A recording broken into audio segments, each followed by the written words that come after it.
So just scrying the aethers associated with Metatron. So this is something that I've been doing a little bit at night asleep.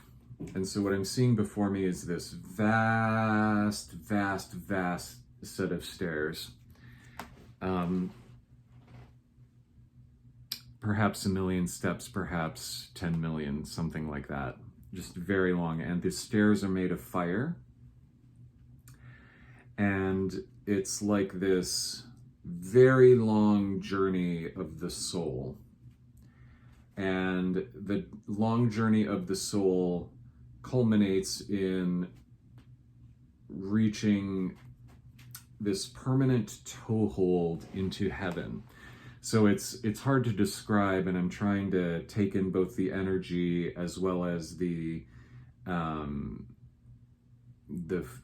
feeling associated with this. So it's an unfolding of the soul. It's like when you roll out the red carpet, except the rolling out is going up a mountain almost, right? An unspeakably high mountain, until you reach this toehold into heaven. And then it's like the rest of you can sort of like, you know, if you've ever seen a meme of a guy with taking a very long step that skips about 7 stairs, that meme of somebody just sort of, you know, leaning up and lunging forward with one giant step. It's sort of like the rest of your body comes forward like that, except it's the rest of your soul. And then suddenly it's like this state of stability.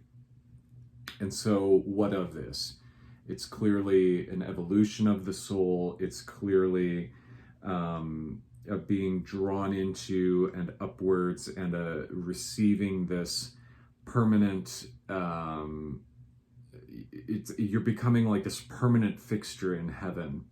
So for this reason, Metatron, as this human who is sort of trying to reconcile heaven and earth almost, or to bring heavenly knowledge down in a way that is pleasing to the Most High. That's sort of the real vibration here, the real and the emotional yearning for improvement or advancement, or it's sort of like you know, you're yearning for this changeover, this magical changeover from current state into end state, if we're going to use programming language. And it's that magical, mystical change that, you know, from suboptimal to more optimal, or from broken to fixed, or from backward way of thinking or unsophisticated way of doing towards a more sophisticated, more heavenly, incorporating this heavenly intelligence into the way that we do things here on earth. So there's a lot of that, but that's sort of like a basic, you know, human yearning into heaven. But it's like there's this wrinkle here, and I'm really trying to look at it because, you know, it's right now I'm describing this as a human being in a human body, and so there's this flipping back and forth almost, or like you look up, but you know you're also having to come back down. It's this ascent and descent happening at once, where you need to it's like the going into heaven is what makes what happens on earth more meaningful. It's sort of recognizing the oneness of the two things, even though sort of conceptually we sort of think of end state and the goal state and current state as being at odds with each other, but really it's all part of this that same unfolding energy that brought you up to heaven. So with this is this it's sort of this learning how to be satisfied is a very difficult precondition here. So what do I mean by this? Satisfied with the transformation of what is happening and things unfolding as they are, versus the dissatisfaction that allows for a new goal state to be sought after. And the problem is that we in humans are dealing with, in human bodies, in human experiences, as humans, we are dealing with veils of ignorance that some of which can be lifted through the technologies that God has put before us. And so what this means is that, it's not just seeking after God and then everything's fixed. It's okay, these tools have been given to us. We need to use them in the same spirit that God has given them to us. So with a degree of humility, but not letting that become a barrier. So in other words, if we're overly humble about what we can do, then we'll never do anything, right? So recognizing that that we are changing along with the things that have been given to us that allow us to change and to change the world around us. So now comes Metatron, the angel himself. I bow out of respect, and he's putting before me, he's showing me a host of angels. He's saying he's not the Lord of hosts, but he's pointing to that heresy of the rabbi who believed that there were two gods in heaven, or a lesser Jehovah in heaven. And he's saying that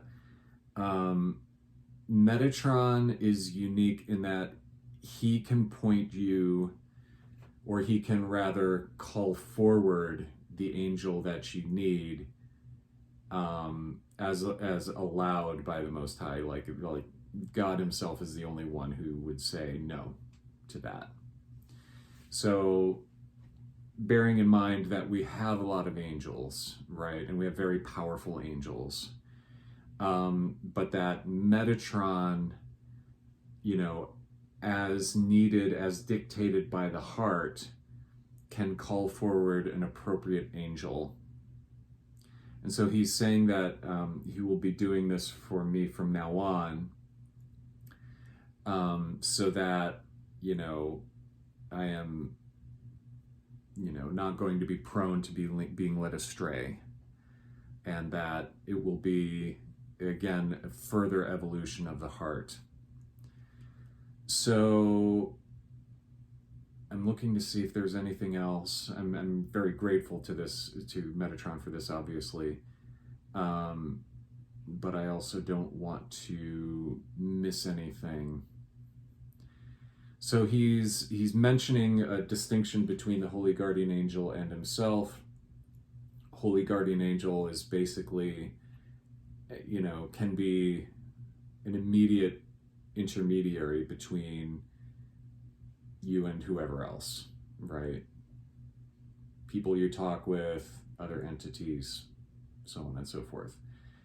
Metatron has the power to call forward angels and has the intelligence to know which ones are appropriate based on the veils of ignorance that God is keeping or may choose to lift for us at any given time.